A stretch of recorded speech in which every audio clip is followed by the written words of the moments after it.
TCU and Baylor. I've lamented this week that neither of these teams have been good at the same time, but could it be good that they're bad at the same time? We'll talk with Locked On Baylor host Cam Stuart next. It's a crossover edition of the Bluebonnet Battle. You are Locked On Horned Frogs, your daily podcast on the TCU Horned Frogs, part of the Locked On Podcast Network, your team every day.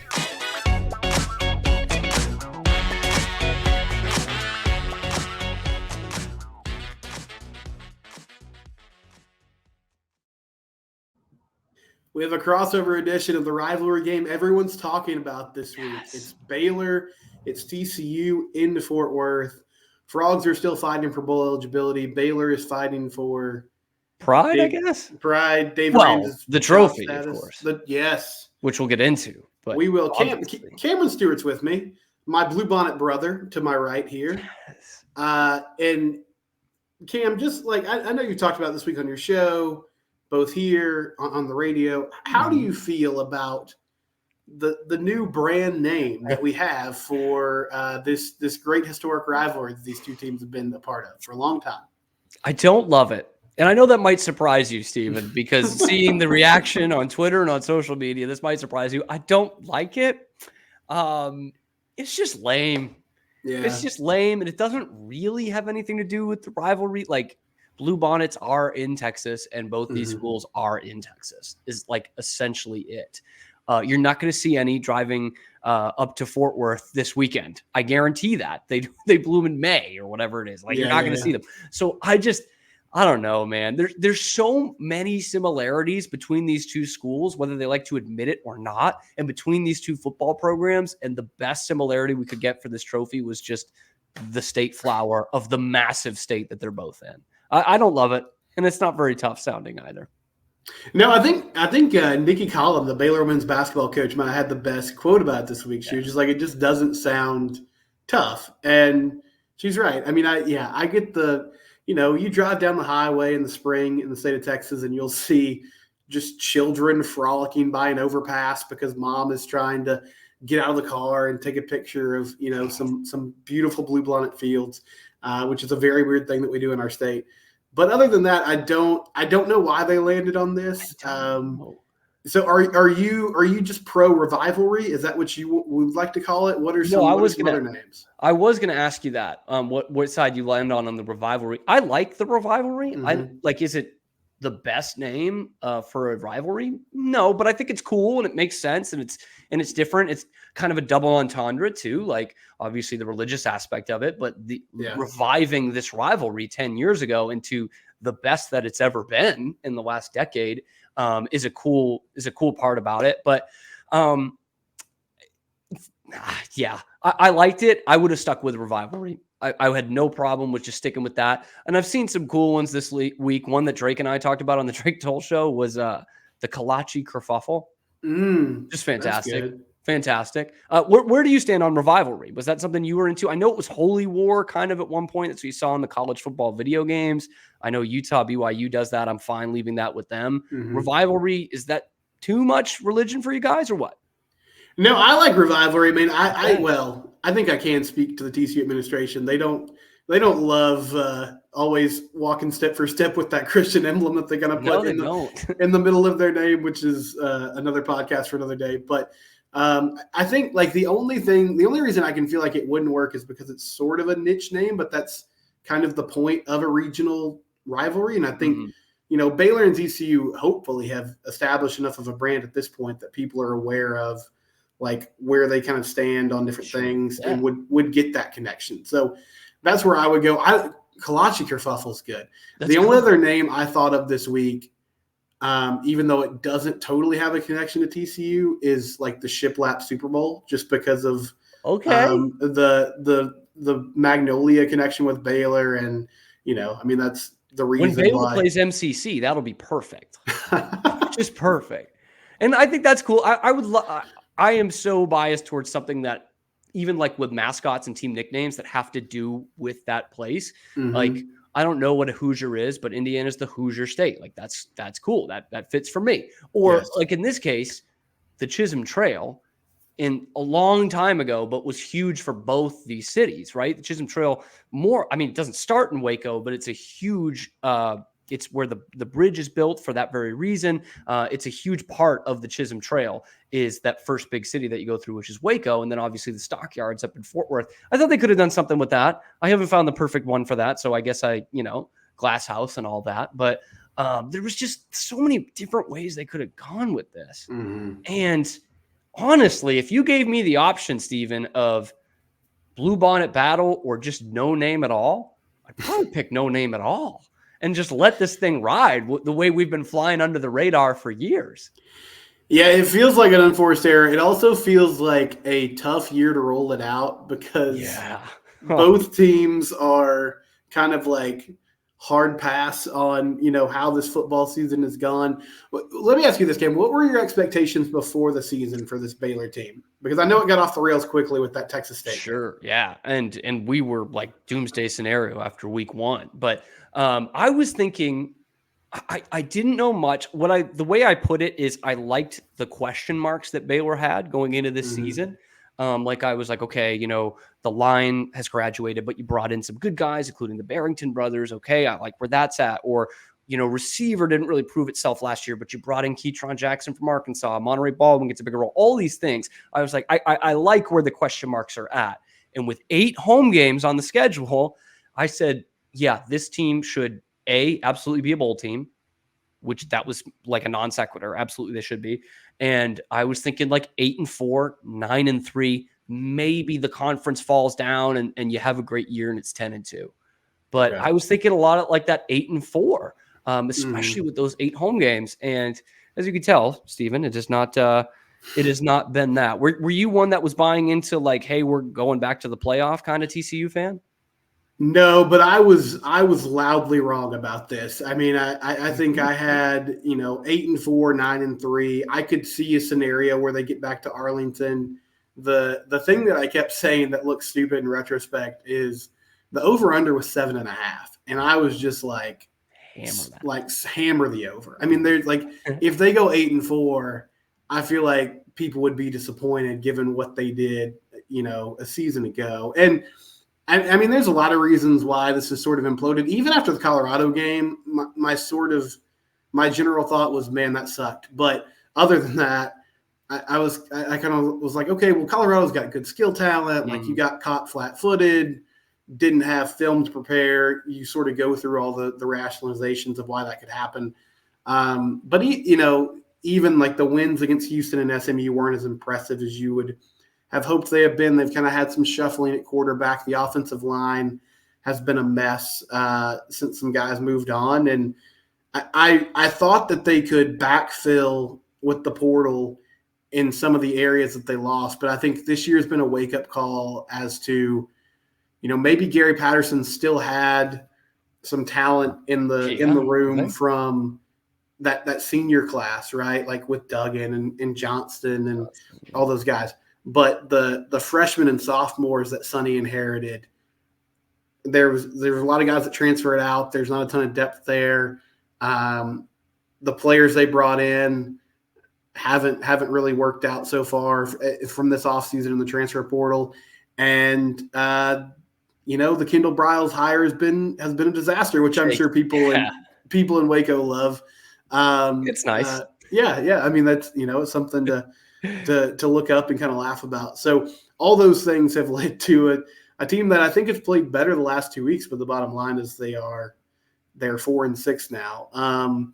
And so what's the motivation like? Because I know the Kansas State game was bad, right? Like that was bad.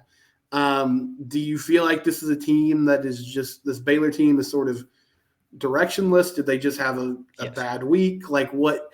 Yes to all the above. Where is their kind of effort level at the moment? Yes, they are directionless. And I almost don't really blame the players for that. It's just what happens at the end of a long season like this, where you've totally not lived up to even the middest of expectations.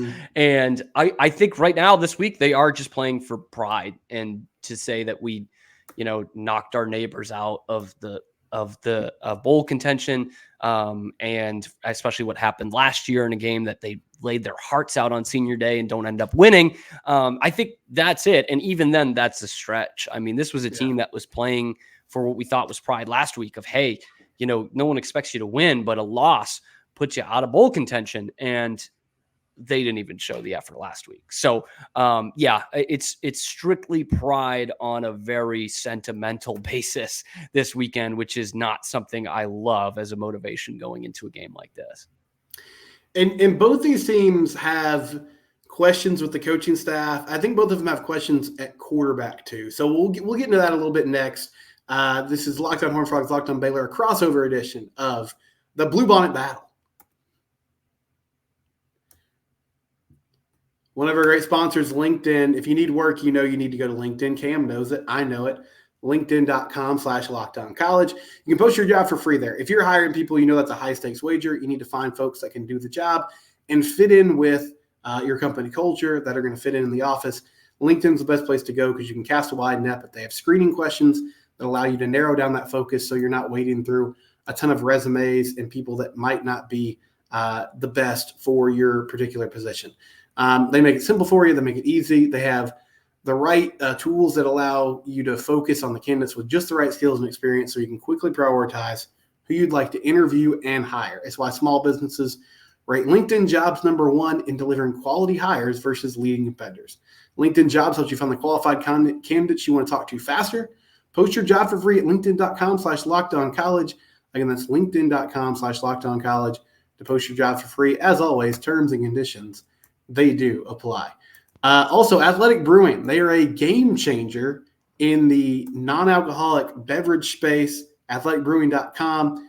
Cameron, who is your game changer of the week for Baylor? And you can go either with what happened last week or, in this upcoming game against TCU. I might throw a curveball at you. Okay. I'm not even going to go football. I'm going to go Dreonna Edwards because Baylor women's basketball is so back. Okay, so back. But if I have to pick someone from football, it's got to be coming up this week. Monterey Baldwin, only 10 targets last week and a catch. So needs to be better than that. That's who I'm rolling with. I'll go with the wide receiver too. Savion Williams had his breakout game for TCU against Texas last week. Unfortunately, I'm tired of picking game changers in a loss. I've done that a lot this season, but you don't have to lose with Athletic Brewing Company. Man, look at me turn the phrase there. That was so good by me. I love just congratulating myself on a great read. I'm sure the sponsor does as well. But Athletic Brewing, they have great brews that are great tasting, award-winning. They have over 50 styles of craft, and you can go to their website today, athleticbrewing.com. Use that promo code LOCKEDON, LOCKED, for 15% off your first order. Athleticbrewing.com. They are changing the game. You can get them at restaurants, stores, and online. Again, that promo code LOCKED, 15% off your first order. All right, Cam, so let's get into some fun hypotheticals. I know this might be an unfair question for you to answer because there's questions about Dave Aranda's future, Jeff Grimes' future, all those things. Blake Shapen has kind of been in and out of the lineup with injuries. What do you see from him? What do you think their plan is at QB moving forward? Is it even worth talking about until this coaching situation kind of gets settled in the next few weeks? Yeah, I mean, anything can change with a new coach or coaches in the building. But in terms of just all things being equal, Blake is your quarterback. And he has shown some real flashes this year, has had a raw deal around him, just a terrible offensive line with that, no running game, outside receivers were not very good to begin with, and then they got hurt. And so and he's been a bulldog this year. I mean, truly, he's been sticking it out. He's been putting his body on the line. I think back to that Houston game, he has a 4th and 18 on the final drive of the regulation and runs for it himself. Just an absolute baller move by him. And so I think he is your guy. You still got 2 years out of him left that you can roll with, and that's a guy you can absolutely build an offense around. Definitely has moved past the struggles he had last year, especially decision-making late in the year, whether it be picks or missing wide open tight ends that give TCU the ball back to walk off with a win on third down. So he's not making the bad decisions anymore. And even with how bad they've been, he's not trying to force anything, and obviously you see young quarterbacks do that a lot. So yeah, honestly, I didn't think we'd be saying this coming into the season, even with Max Duggan leaving, but I think Baylor might be in a better spot at quarterback. Yeah, you could argue that. I like what I see from Josh Hoover. Now, he wasn't planning on being the guy going into the season. The Chandler Morris experiment didn't work. I mean, if I had to speculate today, I feel like he will most likely be moving on somewhere else. I don't much like the Chad Morris experiment.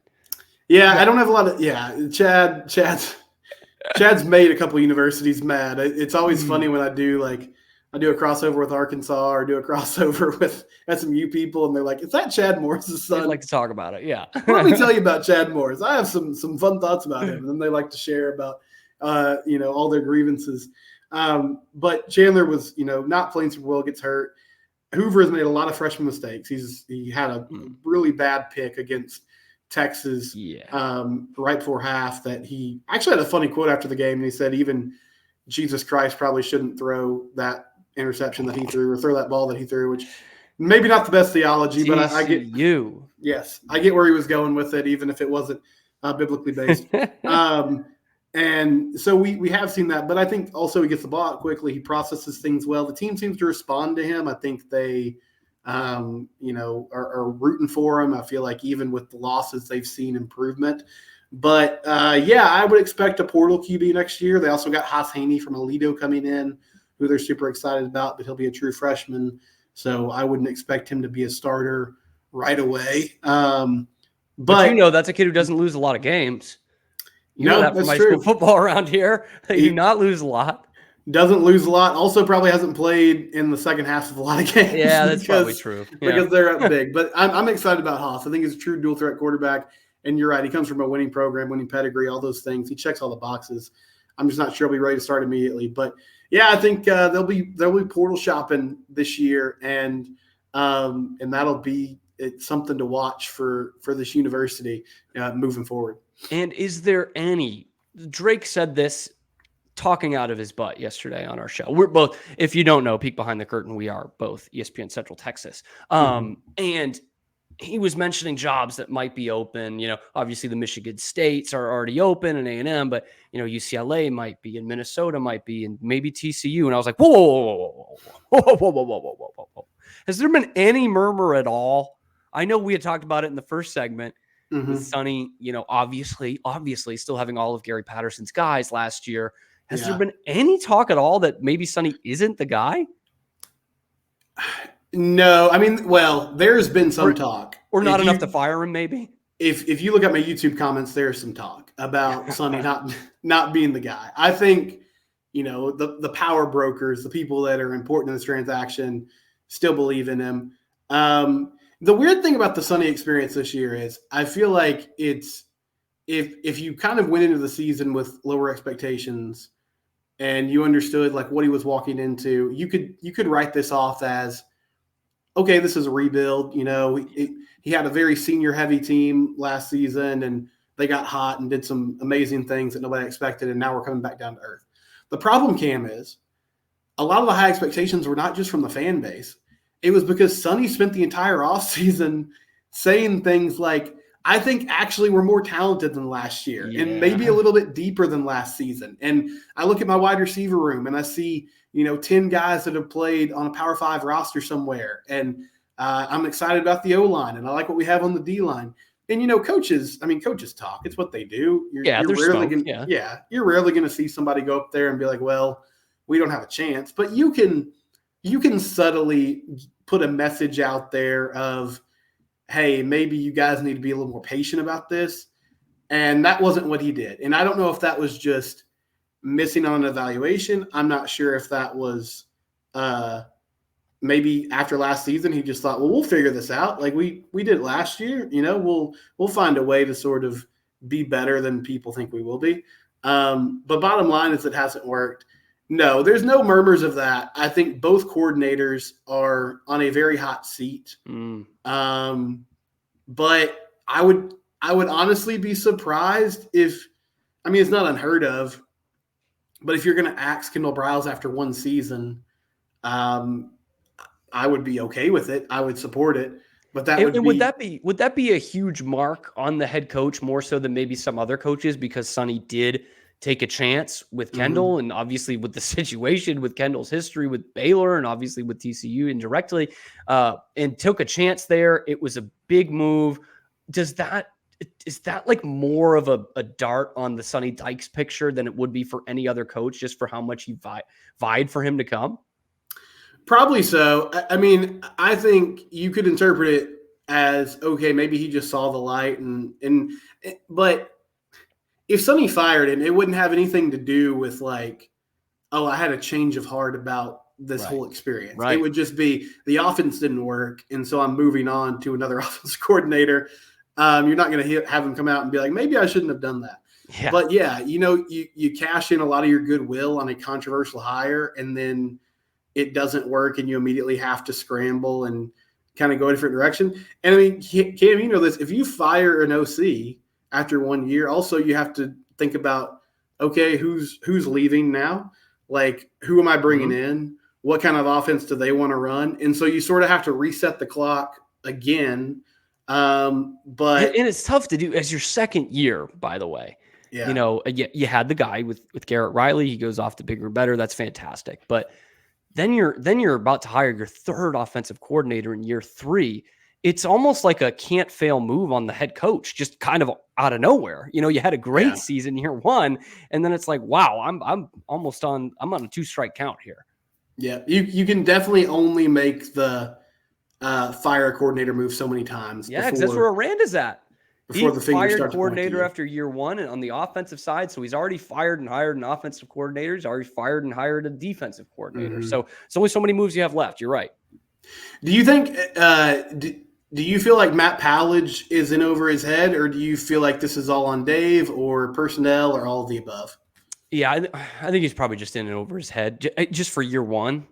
Full-time as a full-time play caller and defensive coordinator. He's just a name that hasn't been brought up very much, even though the team is terrible defensively. I mean, just one of the worst defenses in Power 5, because it's his first year and he comes in with not a lot to pick from in terms of really young guys out there in the defensive backfield. So yeah, I think that more falls on Aranda for being the defensive genius. And hey, why are the same mistakes happening week after week after week? You got a kid down here who's dying as your DC, and the great defensive mind that Aranda hasn't figured it out either. So probably more so on Aranda than for Powledge. I think a lot more of the heat is coming on Grimes from the fan base than Powledge. Something Cam said makes me interested. So I want to ask him about his bazooka story, the walk-off field goal story. And in exchange, I will share my 61-58 memory. Okay. And so we'll do that coming up here on Locked On Horned Frogs, Locked On Baylor Crossover Edition.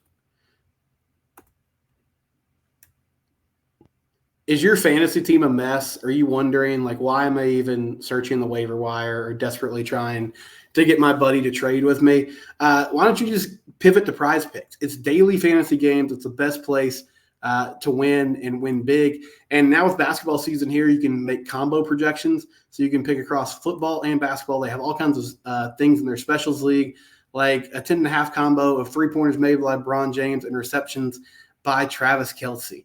And they also have a reboot policy that allows your entries to stay in play even if one of your players gets injured, and that's for football and basketball games. If a player who exits in the first half does not return in the second, that player is rebooted. PrizePicks is the only daily fantasy sports platform with that type of injury insurance policy. It's the best way to turn $10 and $250. It's super easy. It's just over-unders on stats and those kind of things. You can download their app. They make it simple for you. Highlight your winnings and get after it today. Go to prizepicks.com/lockedoncollege and use the code lockedoncollege for a first deposit match of up to $100. So they'll match that first deposit up to $100. prizepicks.com/lockedoncollege. And again, that code is lockedoncollege. PrizePicks, your best place for daily fantasy games. It's the best place to win. Visit there today. All right, Cam. So you talked about story time with Cam and Steven. the inaugural segment that's going to sweep the nation. Yes, can't wait. You discussed the bazooka game last year, so TCU gets the hurry up walk-off field goal. Yeah. Were you at McLean Stadium? What's your experience? What were your memories of that game? I was there. I was in the press box, and I remember the last few minutes of the game. I'm sure you saw it in the stadium too. The students start to move down, right, and get ready to storm the field. That Baylor line section right behind the bench was just packed, and of course I'm thinking that may be a bit too early to do this. I don't know. And then Baylor's got the ball with whatever it is, a minute and a half left. Right. I'm like, maybe TCU doesn't have the time to do this, which was obviously stupid. But yes, it was. I had my phone out to get the crowd reaction of a missed field goal. And unfortunately for you, Steven, and your TCU fans, I did delete that video. I never watched it. But it was just stunned silence. Like, oh my God. Like the run up, everything. Because in this moment, you're not really thinking much. But what I am thinking is they don't have enough time. They're running the guys on here. They can't get this off. No way. And no way he's going to make it. Even if he does, like he's running out there just to do it. And the one that stuck with me the most bitter I felt, salty as a quote unquote member of the media was there were TCU people in the press box that were guests of somebody from the athletic department. So really fans, but they're in the press box. They're not really cheering up there or anything, but we're waiting. So they let the coaches down on the elevator first. And then we go down the elevator and they're by the TV seeing the replay of it on SportsCenter and like, oh my God, like cheering about it secondhand. I was like, this is the saltiest I've ever felt in a press box. I was like, shut up, you get out of here. So it was like one of my lowest sports moments for what really was a meaningless game. But I was like, we needed that this year, man. We needed that. It made me appreciate my dog a lot more when I came home. I'll tell you that. Anyway, that was my bazooka story. So yeah, my bazooka story was great. I was in the stadium. It was wonderful. I will share my 2014 story, the 61-58 game. I was a student at TCU, and it was fall break weekend. So I came down with a friend of mine, and then I was sitting with him. My parents were in the berm, and I was just going to ride back with my family after the game because I was going to stay home for a few days for fall break. And so Marcus Mallett has the interception. They go up by 21. Baylor fans are leaving the stadium. I'm like, this is amazing. Like, we're about to be, I think, 5-0 at the time, beat a top 10 Baylor team. Like, this is going to be wonderful. Yeah, it already beaten OU. Like, this was the dream season. Yeah. Just beating OU the year before. And then the comeback starts. And I'm a pretty pessimistic sports fan, so it didn't take much for me to be like, okay, the dread was ensuing, like, once they scored quickly after that penalty that led to a short field. But anyway, it all happens. Was that Chris Callahan? Yes. Okay. Yes. I had to tweet about that today. There was a TCU fan trying to troll him for that hit he took in the Cotton Bowl. And I was like, I might want to sit this one out for this guy specifically. I actually watched the full highlights of that the other day for the first time in years, that 61-58 game. And the play I totally forgot about right before the end of the first half. You remember where I'm going with this? The fumbled punt or the bad snap? Yes. Which essentially gives Baylor 3 points. Mm-hmm. And, the punter doesn't kick it out of the end zone because there's like no time left in his mind, right? Like, let's just not play with this. Let's make sure they don't get a touchdown. But essentially gives Baylor the ball at the 20-yard line with 1 second left. It's a free 3 points and it becomes a 3-point game. That was a play I hadn't even thought about since 2014. But what a game. I mean, still, even for casual college football fans, that's still going to be one of the most recognizable games the last decade. Oh, it was truly like, I haven't revisited a lot because of the pain of it, but I get that. The highlight compilations that I have seen, like, it was on drugs. Like, TCU. It was just the best of the best. BJ Catalon had a kickoff return for a touchdown. TCU had like a crazy, like, double reverse pass that went deep. Baylor had, insane, like, receiver after receiver, whether it was Katie Cannon, or whoever it was, just make catch after catch down the field. And so Callahan kicks the field goal, and, I'm like off his foot. You could tell it was good. So I'm walking down, and I get to the berm, and my dad's there, and I'm like, all right, let's go. and he says, "Will your mom rush the field?" Is your mom a Baylor grad? Yeah, she's a Baylor grad. Oh, yes. So yes. So my mom's a Baylor grad. Oh, no. So she's at the game. So she rushes the field with all the people on the berm because she's just, she's excited, understandably. Well, yeah. But for you, but... yeah. And so I stood there. We were probably there for about 45 minutes, and I'm just standing there, and like all these students are like taking selfies, and because it's one of the best moments of their life, and I'm just standing there like in my TCU hoodie waiting, and then we had to go get on the shuttle, and so that was like a whole experience. That is worse than mine, man. That is so much worse. It was a good one. Awful. It was a rough day, but I guess like you've had some good days against Baylor since. Well, it seems like that game was like that was the sacrifice that TCU made to just dominate the rest of this rivalry, and in that vein, the absolute peak of these two, man. Yeah, it was Patterson and Bryles, and the talent on those teams, and the pure hatred that was there. Mm-hmm. Pure hatred. God, that was awesome. It was much better than the Bluebonnet battle. I'll tell you. Yeah. Yeah, that might signify the end, Stephen. That might be we had the second best ending was last year. So, 2015 in the monsoon. I don't want to talk about that either. That might be the end of the 10-year war, and we're just back to whatever this is. I don't know. Hopefully not, but it seems that way. Cam, what's your prediction for Saturday? As much as I think Baylor's going to lose, I cannot come on here. I'm too much of a hater, man. I can't come on here and pick a TCU victory. Yeah, I respect that. Baylor 23-20. They find a way. Yeah, I think it'll be a close football game. I feel like these teams are similar, and TCU just hasn't really pulled away from anybody this year, aside from I guess SMU and Houston. So I'll say the Frogs 28-21, and it'll feel good if it happens. I'm not sure either fan base will enjoy this, but I think by the time we all wake up Saturday, we'll have a different feeling because loser keeps the trophy. It's game day. Loser has to take the trophy back to their trophy case. He's Cam Stuart. Cam, where can folks find you and Locked On Baylor? That is at Locked On Baylor on Twitter, as well as at Real Cam Stuart on Baylor or on Twitter. Excuse me. I will be tweeting like a maniac on Saturday, so you probably can't miss it. You can. He will be there. You also and weekdays 12 to 2 on ESPN Central Texas. Sorry, yes. I always forget to plug that. Weekdays 12 to 2 on ESPN Central Texas. Is it the Drake Toll Show? It is the Drake Toll Show, starring Cam Stewart. Okay. You might need to lawyer up. Noted TCU fan Drake Toll. It's a good balance out. Yeah.